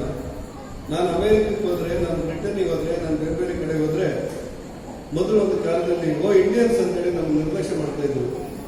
ಇವತ್ತು ನಮ್ಮನ್ನ ಮೋದಿ ಭಾರತದವರು ಬನ್ನಿ ಅಂತೇಳಿ ಸ್ವಾಗತ ಮಾಡ್ತಾರೆ. ಅಂದರೆ ಎಲ್ಲ ಜಗತ್ತಿನ ಎಲ್ಲ ದೇಶಗಳು ಕೂಡ ನಮ್ಮ ಬಗ್ಗೆ ಗೌರವ ಇದೆ ಅಂತೇಳಿ ಸುಧಾಮೂರ್ತಿ ಹೇಳಿದಾಗ, ಸುಧಾಮೂರ್ತಿ ಅಂದ್ರೆ ಅನೇಕರಿಗೆ ಗೊತ್ತು ಇದೆ ಅಂತ ನಾನು ಅನ್ಕೊಂಡ್ರು ಕೂಡ ಅವರ ಹೃದಯದ ಭಾಷೆ ಗೊತ್ತಿದೆ ಅಂತ ನನಗೆ ಅನಿಸಿಲ್ಲ. ಸುಧಾಮೂರ್ತಿ ಅವರಿಗೆ ಒಂದು ರಾಜಕೀಯ ಪಕ್ಷವರು ಹೋದ್ರಂತೆ, ಹೋಗಿ ಕೇಳಿದಂತೆ, ನಿಮ್ಮ ರಾಜ್ಯಸಭಾ ಮೆಂಬರ್ ಮಾಡ್ತೇವೆ, ನೀವು ಒಪ್ಪಿಗೆ ಕೊಡಬೇಕು ಅಂತ. ಆಗ ಸುಧಾಮೂರ್ತಿ ಅವರು ಹೇಳಿದ್ರಂತೆ, ರಾಜ್ಯಸಭಾ ಮೆಂಬರ್ ಮಾಡಿದ್ರೆ ನಮ್ಗೆ 6 ಕೋಟಿ ರೂಪಾಯಿ ವರ್ಷಕ್ಕೆ ಬರುತ್ತೆ, ನಾನು 600 ಕೋಟಿ ರೂಪಾಯಿ ದಾನಧರ್ಮ ಮಾಡ್ತಾ ಇದ್ದೇನೆ, ಅದಕ್ಕೋಸ್ಕರ ಬೇಡ ಸದ್ಯಕ್ಕೆ. 600 ಕೋಟಿ ರೂಪಾಯಿ ದಾನಧರ್ಮ ಮಾಡ್ತಾ ಇದ್ದೇನೆ, 600 ಅದಕ್ಕೆ ಜಾಸ್ತಿ ಅಂತ ಹೆಣ್ಣು ಹೇಳ್ತಾರೆ. ದೇಶ ಮೊದಲು ಅನ್ನುವಂಥ ನಿಮ್ಮ ವ್ಯವಸ್ಥೆಗಳಿಗೆ ಇಡೀ ಪ್ರಪಂಚ ತೆರೆವಾಗಿದೆ ಅಂತ ಹೇಳ್ತಾರೆ. ಹಾಗಾಗಿ ನಾನು ಬಹಳ ಪ್ರೀತಿಯಿಂದ ಅಭಿಮಾನದಿಂದ ಹೇಳುವುದೇನೆಂದ್ರೆ, ಇವತ್ತು ರಾಷ್ಟ್ರ ಮೊದಲು ಅನ್ನುವಂಥ ವಿಚಾರಕ್ಕೆ ಒತ್ತು ಕೊಡುವಂಥ ಅವಕಾಶಗಳು ಇಡೀ ದೇಶದಲ್ಲೇ ಇರುವಂಥ ವಾತಾವರಣಗಳು ಬರುತ್ತೆ. ಯಾರೋ ಒಬ್ಬರು ಮೊನ್ನೆ ಬಹಳ ಕಾಲ ನಮ್ಮ ವಿಚಾರಗಳನ್ನ, ನಮ್ಮ ವೈಚಾರಿಕ ವಿಚಾರಗಳನ್ನು ಟೀಕೆ ಮಾಡೋದು ಹೇಳ್ತಾ ಇದ್ರು. ಇವರೆಲ್ಲ ಅಧಿಕಾರಕ್ಕೆ ಬಂದಾಗ ರಾಮ ಜನ್ಮಭೂಮಿ ನಿರ್ಮಾಣ ಮಾಡ್ತಾ ಇದ್ದಾರೆ, ಹೊರತು ಕಾಯ್ದೆಯನ್ನು ತಿದ್ದುಪಡಿ ಮಾಡಿದ್ದಾರೆ, 370 ರದ್ದು ಮಾಡಿದ್ದಾರೆ. ಇವ್ರನ್ನ ಹೀಗೆ ಬಿಟ್ಟರೆ ನಾಳೆ ಇಂದಲ್ಲ ನಾಳೆ ಸಮಾನ ನಾಗರಿಕ ಕಾಯ್ದೆಯನ್ನು ತಂದೇ ತರ್ತಾರೆ ಅಂತ ನನ್ನ ಮನಸ್ಸು ಏನ್ ಹೇಳುತ್ತೆ ಅಂದ್ರೆ, ನನ್ನ ಜೀವಿತದ ಕಾಲದಲ್ಲಿ ದೇವರಾದ ಸಮಾನ ನಾಗರಿಕ ನೀತಿ ಒಂದು ಬಂದು ಬಿಡಲಿ ನಮ್ಮಲ್ಲಿ.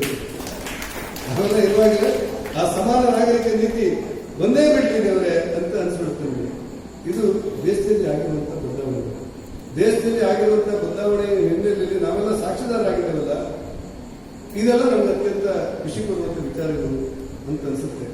ಕರ್ನಾಟಕ ರಾಜ್ಯದಲ್ಲಿ ನಮ್ಮ ಮುಖ್ಯಮಂತ್ರಿಗಳು, ನಮ್ಮ ಸರ್ಕಾರ ಒಂದಿಷ್ಟು ಬದಲಾವಣೆಗಳು ಮಾಡಬೇಕಾದಂಥ ವ್ಯವಸ್ಥೆ ಇದೆ. ಕಟ್ಟ ಕಡೆ ಬಡವರಿಗೆ ಸಾಮಾಜಿಕ ನ್ಯಾಯ ಕೊಡಬೇಕು ಅಂತೇಳಿ ಕೇಂದ್ರ ಸರ್ಕಾರ ಯಾವ ಜಾತಿ ಬೇಕಾದ್ರೂ ಆಗಿಲ್ಲ, ಮೀಸಲಾತಿ ಇಲ್ಲದಿದ್ದವರಿಗೆ 10% ಮೀಸಲಾತಿ ಉದ್ಯೋಗ ಘೋಷಿಸಿದೆ. 10% ಉದ್ಯೋಗ ಅವರಿಗೆ ಮೀಸಲಾತಿ ಇಲ್ಲ. ಅವ್ರು ಹಿಂದುಳಿದವರಿಗೆ ಏವಲ್ಲ, ಬರೀ ಜಾತಿ ಅಲ್ಲ, ಬರೀ ಪಂಗಡವಲ್ಲ, ಬಡವರನ್ನ ಕಾರಣಕ್ಕೆ ಜನರಲ್ಲಿದ್ದವರಿಗೆ ಕೇಂದ್ರ ಸರ್ಕಾರ 10% ಮೀಸಲಾತಿಯನ್ನು ಜಾರಿ ಮಾಡಿದಾಗ ಅನೇಕ ಉದ್ಗಾರ ಪಟ್ಟಿದ್ರು. ದೇಶದಲ್ಲಿ ಒಂದು ಬದಲಾವಣೆ ಆಯಿತು. ಈ ಬದಲಾವಣೆ ಕಾರ್ಯಕ್ಕೋಸ್ಕರ ತುಂಬಾ ಜನ ಮಾನಸಿಕತೆಯನ್ನು ಕಾಯ್ತಾ ಇದ್ರು ಅನ್ನೋದು ಕೂಡ ಸುಳ್ಳಲ್ಲ. ಹೀಗೆ ರಾಜಕಾರಣದಲ್ಲಿ ಅನೇಕ ಬದಲಾವಣೆಗಳಾದಾಗ, ದೇಶದಲ್ಲಿ ಅನೇಕ ಬದಲಾವಣೆಗಳಾದಾಗ, ಕೋಟಾ ಶ್ರೀನಿವಾಸ ಪೂಜಾರಿ ಅಂತ ಒಬ್ಬ ಸಾಮಾನ್ಯ ಕಾರ್ಯಕರ್ತ ಇವತ್ತು ಸಂಭ್ರಮಿಸುವ ಕಾಲಘಟ್ಟದಲ್ಲಿ ನನ್ನನ್ನು ಕರೆದು ನನಗೆ ಒಳ್ಳೆಯದಾಗಲಿ ಅನ್ನುವಂಥ ಆಶೀರ್ವಾದವನ್ನು ರಾಮಚಂದ್ರ ಉಪಾಧ್ಯಾಯರು ಮತ್ತು ಅವರ ಇಡೀ ತಂಡ ಒಟ್ಟಾಗಿ ಒಂದಾಗಿ ಮಾಡಿದೆ ಅಂತ ನಾನು ಅಂದ್ಕೊಂಡಿದ್ದೇನೆ. ಡಾಕ್ಟರ್ ರಾಘವೇಂದ್ರ ಅವರಿಗೆ ಸನ್ಮಾನ ಮಾಡಿದ್ದೀರಿ. ನಮಗೆ ನಮ್ಮ ಜೀವಿತದಲ್ಲೆಲ್ಲ ಮುಖಕ್ಕೆ ಮಾಸ್ಕ್ ಹಾಕೊಂಡು ತಿರುಗೋ ಕಾಲ ಬರ್ತದೆ ಅಂತ ನಮ್ಗೇನು ಅಂದ್ಕೊಂಡಿರ್ಲಿಲ್ಲ. ನಾವಿಲ್ಲಿವರೆಗೆ ಇಂಥ ಒಂದು ಕಾಯಿಲೆ ಜಗತ್ತಲ್ಲಿ ಬರ್ತದೆ ಅಂತೇಳಿ ನಮ್ಗೆ ಗೊತ್ತಿರಲಿಲ್ಲ. ಹಾರು ವಿಮಾನಗಳೆಲ್ಲ ಸ್ಥಗಿತ ಆಗುವ, ಓಡು ರೈಲುಗಳೆಲ್ಲ ನಿಂತೆ ಬಿಟ್ಟು ಒಂದು ಕಡೆಯಿಂದ ಇನ್ನೊಂದು ಕಡೆ ಹೋಗಲಿಕ್ಕೆ ಸಾಧ್ಯತೆ ಇರುವಂತಹ ಪರಿಸ್ಥಿತಿ ನಿರ್ಮಾಣ ಆಯಿತು. ಅದರ ಮಧ್ಯದಲ್ಲೂ ಕೂಡ ಭಾರತ ಇವತ್ತು ಎಷ್ಟು ಎತ್ತರಕ್ಕೆ ಬೆಳೆದುಬಿಟ್ಟಿದೆ ಅಂತ ಹೇಳಿದ್ರೆ, 100 ಕೋಟಿ ಲಸಿಕೆಯನ್ನ ಭಾರತ ನಿರ್ಮಾಣ ಮಾಡಿ ಜನರಿಗೆ ಕೊಟ್ಟುಬಿಟ್ಟಿದೆ. 100 ಕೋಟಿ ಲಸಿಕೆ ನಿರ್ಮಾಣ ಮಾಡಿ ಇವತ್ತು ಕೊಟ್ಟುಬಿಟ್ಟಿದೆ. ಇಡೀ ಜಗತ್ತಿನ ಎಲ್ಲ ದೇಶಗಳು ಏನು ಮಾಡಬೇಕು ಅಂತ ಯೋಚನೆ ಮಾಡುವಾಗ ಒಂದು ಕಾಲದಲ್ಲಿ ಭಾರತದ ಬಗ್ಗೆ, ಭಾರತದ ತಾಂತ್ರಿಕತೆ ಬಗ್ಗೆ, ಭಾರತದ ವಿಜ್ಞಾನದ ಬಗ್ಗೆ, ಭಾರತದ ಅಭಿವೃದ್ಧಿಯ ಬಗ್ಗೆ ಹೀಗೆಳಿತಾ ಇದ್ದ ದೇಶಗಳೆಲ್ಲ ಇವತ್ತು ಕೈ ನಿಂತುಕೊಂಡು ಬನ್ನಿ ನಮಗೂ ಸ್ವಲ್ಪ ವ್ಯಾಕ್ಸಿನ್ ಕೊಡಿ ಅನ್ನುವಂತ ಪರಿಸ್ಥಿತಿಗೆ ಇವತ್ತು ಭಾರತ ಎತ್ತರಕ್ಕೆ ಬೆಳೆದಿದೆ ಅಂತ ಹೇಳಿದ್ರೆ ಒಬ್ಬ ಪೌರರಾಗಿ ನಾವೆಲ್ಲ ಖುಷಿ ಪಡುವಂತ ಕಾಲಘಟ್ಟದಲ್ಲಿ ಇದ್ದೇವೆ.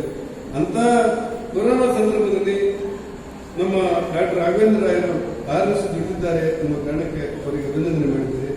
ಜಿಲ್ಲಾ ಧಾರ್ಮಿಕ ಪರಿಷತ್ತಿನ ಸಂಸ್ಥೆ ಶಾಲಿನಿಯವರು ಧಾರ್ಮಿಕ ಪರಿಷತ್ತಿನ ಒಬ್ಬ ಮಹಿಳೆ ಬೇಕು. ನಮ್ಮ ಧಾರ್ಮಿಕ ಪರಿಷತ್ತಲ್ಲಿ ನಾನೇ ಮಂತ್ರಿಯಾಗಿದ್ದೆ. ಆ ಸಂದರ್ಭದಲ್ಲಿ ಶಾಲಿನಿ ಅವರನ್ನು ಆಯ್ಕೆ ಮಾಡಿ ನಮ್ಮ ಕಡೆಯಿಂದ ಪ್ರಸ್ತಾಪಗಳು ಹೋದಾಗ ಬಹಳ ಪ್ರೀತಿಯಿಂದ ನಮ್ಮ ಇಡೀ ಧಾರ್ಮಿಕ ಪರಿಷತ್ತವರು, ಇಲ್ಲ ಶಾಲೆ ಅಂತ ಹೆಣ್ಮಕ್ಳು, ಹಿಂದುಳಿದ ವರ್ಗದವರು ಮತ್ತು ವೈಚಾರಿಕವಾಗಿ ವಿಚಾರಗಳನ್ನು ಅಧ್ಯಯನ ಮಾಡಲಿಕ್ಕೆ ಆಸಕ್ತಿ ಬಂದ ಹೆಣ್ಮಕ್ಳಿಗೆ ಹಾಕಬೇಕು ಅಂತ ಹೇಳಿದ್ದಾರೆ.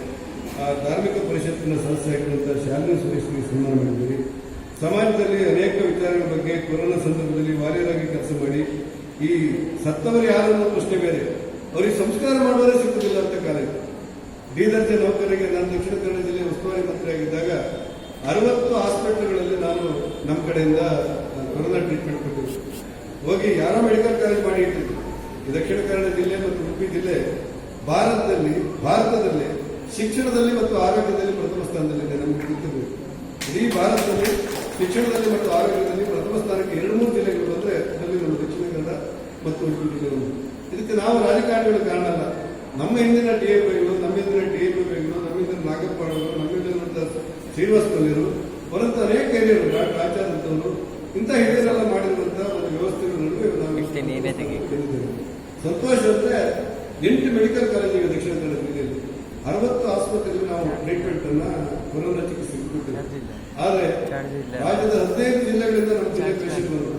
ನಮ್ಮ ವಿಮಾನ ನಿಲ್ದಾಣ ಇದೆ, ನಮ್ಮ ರೈಲ್ವೆ ನಿಲ್ದಾಣ ಇದೆ, ನಮ್ಮ ಬಂದರುಗಳಿದೆ ಅನ್ನೋ ಕಾರಣಕ್ಕೆ 15 ಜಿಲ್ಲೆಗಳಿಂದ ರಾಜ್ಯದ ಪೇಷಂಟ್ಗಳು ಬರುವಂತ ಸಂದರ್ಭ ವಿದೇಶದಿಂದ ಬಂದರು. ಅನೇಕರು ಸಾವನ್ನಪ್ಪಿದಾಗ ಅವರನ್ನು ಸಂಸ್ಕಾರ ಮಾಡಿದಾಗಂತ ನಮ್ಗೆ ಗೊತ್ತಾಗಿಲ್ಲ. ಸಂಸ್ಕಾರ ಮಾಡಿದಾಗಂತ ಗೊತ್ತಾಗಿಲ್ಲ. ವಿದ್ಯುತ್ ಚಿತಾಗಾರಗಳನ್ನು ಮಾಡಿಬಿಟ್ಟಿವಿ, ವಿದ್ಯುತ್ ಚಿತಾಗಾರಗಳನ್ನು ಮಾಡಿದೆವು. ಆದರೆ ಒಂದು ವಿದ್ಯುತ್ ಚಿತಾಗಾರದಲ್ಲಿ ಒಂದು ಸಂಸ್ಕಾರ ಮಾಡಬೇಕಾದ್ರೆ 2.5 ಗಂಟೆ ಬೇಕಾಗಿತ್ತು. ಇಂಥ ಸಂದರ್ಭದಲ್ಲಿ ಯಾರು ಬರ್ತಾರೆ ಸಂಸ್ಕಾರ ಮಾಡಲಿಕ್ಕಂತ ಕಾಯುವಾಗ ಅನೇಕ ಯುವಕರು ಮುಖಕ್ಕೆ ಬಟ್ಟೆ ಕಟ್ಟಿಕೊಂಡು ನಮ್ಮ ಜೊತೆ ಬಂದು ನಾವಿದ್ದೆ ಅಂತ ಹೇಳಿದ್ರು. ಅಂತ ಯುವಕರ ಮಧ್ಯೆ ಪ್ರವೀಣ್ ಅಕ್ಷವಾಟ ಅಂತವರಿಗೆ ನೀವು ಸನ್ಮಾನ ಮಾಡುತ್ತೀರಿ. ವೇದಿಕೆಯಲ್ಲಿ ನಮ್ಮ ಪಟ್ಟಣ ಪಂಚಾಯತ್ನ ಉಪಾಧ್ಯಕ್ಷ ಅನಸೂಯ ಹೇಳಿದ್ದಾರೆ. ಪ್ರಜಾಪ್ರಭುತ್ವದ ಸಭೆಗಳಲ್ಲಿ ಎಂಥ ಬದಲಾವಣೆ ನೋಡಿ. ಒಂದು ಕಾಲದಲ್ಲಿ ಈ ಗ್ರಾಮ ಪಂಚಾಯತ್ ಅಧ್ಯಕ್ಷರು ಯಾರಾಗಿರ್ಬೇಕು ಹೇಳಿದ್ರೆ ಊರಿಗೆ ಶ್ರೀಮಂತ ಮಾತ್ರ ಆಗಬೇಕು, ಬೇರೆಯವರಿಗೆ ಅವಕಾಶ ಇಲ್ಲ. ಪಟ್ಟಣ ಪಂಚಾಯತ್ ಅಥವಾ ನಗರಸಭೆ ಪುರಸಭೆ ಅಧ್ಯಕ್ಷ ಆದರೆ ರಾಜಕಾರಣದಲ್ಲಿ ಬಲಾಢ್ಯ ಪುರುಷನೊಬ್ಬ ಮಾತ್ರ ಆಗಬೇಕು, ಮಹಿಳೆಯರಿಗೆ ಒಳ ಹೋಗ್ಲಿಕ್ಕೆ ಅವಕಾಶಗಳಿರಲಿಲ್ಲ. ಇವತ್ತು ಸರ್ಕಾರ ತಂದಿರುವಂತಹ ಮೀಸಲಾತಿಯಿಂದಾಗಿ 30% ಮಹಿಳೆಯರು ಅನ್ನೋ ಕಾರಣಕ್ಕೆ ಅನಸೂಯ ಹೆಗಡೆ ಅಂತ ಸಾಮಾನ್ಯ ಗೃಹಿಣಿ ಇವತ್ತು ಗ್ರಾಮ ಪಂಚಾಯತ್ನ ಉಪಾಧ್ಯಕ್ಷರಾಗಿ ಕುಳಿತುಕೊಳ್ಳುವಂತ ಅವಕಾಶ ಸಿಗ್ತದೆ ಅಂತ ಕೇಳೋಣ. ಆ ಕಾರಣಕ್ಕೆ ಅನಸೂಯ ಹೆಗಡೆಯವರು ಇವತ್ತು ವೇದಿಕೆಯಲ್ಲಿದ್ದಾರೆ. ನಮ್ಮ ವೀರೇಂದ್ರ ಶಿವರಾಮರು, ರಾಜಪೂಜಾರು, ಸಂಗೀತ ಜಯಪೂಜಾರು ಮತ್ತು ಶಂಕರನಾರಾಯಣ ಇತರ ಹಿರಿಯರು ನಮ್ಮ ಜೊತೆ ಇದ್ದಾರೆ. ಎಲ್ಲ ವೇದಿಕೆಯಲ್ಲಿರುವಂತಹ ಎಲ್ಲ ಗಣ್ಯರಿಗೆ ನಾನು ವಂದನೆಗಳನ್ನು ಸಲ್ಲಿಸಿ, ನಮ್ಮ ನಿವೃತ್ತ ಮುಖ್ಯೋಪಾಧ್ಯಾಯರಾಗಿರುವಂತಹ ಶ್ರೀಪತಿ ಹೆಗಡೆಯವರು ಸ್ಫುಟವಾಗಿ ಮಾತಾಡೋರು. ನಾವು ತಪ್ಪುಗಳನ್ನು ಮಾಡಿದಲ್ಲ, ತಪ್ಪಂತ ಗೊತ್ತಿದ್ದು ಸುಮ್ಮನೆ ಕೂತ್ಕೊಳ್ಳೋದು ಹೇಳಬಾರ್ದು ಅಂತ ಹೇಳಿ. ಆದರೆ ಆ ನಂತರ ಇದು ತಪ್ಪಾಗಿದೆ ಅಂತ ಹೇಳೋರು ಅದರಲ್ಲಿ ಒಂದೇ ಇಲ್ಲ. ಹೀಗೆ ಒಂದು ತುಂಬಾ ಭಾವನಾತ್ಮಕವಾದ ಪ್ರೀತಿಯಿಂದ ಒಂದು ಕುಟುಂಬದಂತೆ ಮಾಡುವಂತಹ ಚಂದವಾದಂತಹ ಸಭೆ ಮಾಡಿದ್ದೀರಿ. ನಾನು ಇಲ್ಲಿವರೆಗೆ ಯಾರಾದ್ರೂ ಸನ್ಮಾನ ಮಾಡ್ತೇನೆ ಎನ್ನುವ ಕಾರಣಕ್ಕೆ ಸನ್ಮಾನಕ್ಕೋಸ್ಕರ ಹೋಗೋದಿಲ್ಲ, ಮುಂದೆ ಜೀವನದಲ್ಲೂ ಹೋಗುದಿಲ್ಲ ಅಂತ ಹೋಗಬಾರ್ದು ಅಂತ ನಾನು ತೀರ್ಮಾನ ಮಾಡಿಕೊಂಡು ಇದೊಂದು ವಿಶೇಷ ಪ್ರಕರಣ ಅಂತ ಹೇಳಿ ನಮ್ಮ ಹಿರಿಯರಾಗಿರುವಂತ ರಾಮಚಂದ್ರ ಉಪಾಧ್ಯಾಯರು, ಯಾಕಂದ್ರೆ ಇಡೀ ಕರ್ನಾಟಕ ರಾಜ್ಯದಲ್ಲಿ ನಾನು ನಮ್ಮ ಪಾರ್ಟಿಯ ಸಂಘಟನೆಗೋಸ್ಕರ ಓಡಾಟ ಮಾಡ್ತೇನೆ. ಮಂತ್ರಿಯಾಗಿ ಓಡಾಟ ಮಾಡ್ತೇನೆ, ಪಾರ್ಟಿ ಸಂಘಟನೆ ಮಾಡಿ ಓಡಾಟ ಮಾಡ್ತೇನೆ, ವಿರೋಧ ಪಕ್ಷ ನಾಯಕನಾಗಿ ನಾನು ಓಡಾಟ ಮಾಡ್ತೇನೆ. ಕನಕಪುರಕ್ಕೆ ಹೋದಾಗ ನನಗೆ ಹೇಳೋದು, ನಿಮ್ಮ ಸಾಲಿಗ್ರಾಮದ ರಾಮಚಂದ್ರ ಉಪಾಧ್ಯಾಯರು ವಾಸ ಹೋಟ್ಲಿದೆ ಅಂತ ಹೇಳ್ತೀನಿ. ವಾಸ ಹೋಟ್ಲಿದೆ ಅಂತ ಹೇಳೋದು. 2-3 ಸತಿ ಆಗಿದ್ರೆ ಹೋಗ್ಬೇಕಂದ್ರೆ ಆಗಲಿಲ್ಲ. ಯಾಕಂದ್ರೆ ನಾನು ಟೈಮ್ ಕೊಡದೆ 10 ರಿಂದ 11 ಗಂಟೆವರೆಗೆ ಮಾತ್ರ ನಾನು ಅವಧಿ ಇರುತ್ತೆ. ನಾನು ಏನಾದರೂ ಒಂದು ಕಾರ್ಯಕ್ರಮ ಹೋದರೆ ಅಲ್ಲಿಂದ ಮತ್ತೆ ಬೇರೆ ಮತ್ತೊಂದು ಜಿಲ್ಲೆಗೆ ನನ್ನ ಹಾಕಿರ್ತಾರೆ. ಅದು ನಾಡ್ದಾಗ ಒಂದ್ಸತಿ ಈ ವಾಸ ಹೋಟ್ಲ್ ಹೇಗಿದೆ ಅಂತ ಹೇಳಿ ನೋಡಿ ಈ ಕಾರ್ಯಕ್ರಮ ಸಂಘಟನೆ ಮಾಡಿದಂತ ಎಲ್ಲರಿಗೆ ನಾನು ವಂದನೆಗಳನ್ನು ಸಲ್ಲಿಸಿ ಅತ್ಯಂತ ಪ್ರೀತಿಯಿಂದ ಭಾವನಾತ್ಮಕವಾಗಿ ವಿಷ್ಣುಮೂರ್ತಿ ದೇವಸ್ಥಾನದ ಸಮಕ್ಷಮದಲ್ಲಿ ಈ ಕಾರ್ಯಕ್ರಮವನ್ನು ಆಯೋಜನೆ ಮಾಡಿದ್ದೀರಿ. ಈ ಆಯೋಜನೆ ಹಿಂದೆ ಯಾವ ಸ್ವಾರ್ಥವಿಲ್ಲ, ಪ್ರೀತಿ ಬಿಟ್ರೆ ಯಾವ ಸ್ವಾರ್ಥವೂ ಇಲ್ಲ.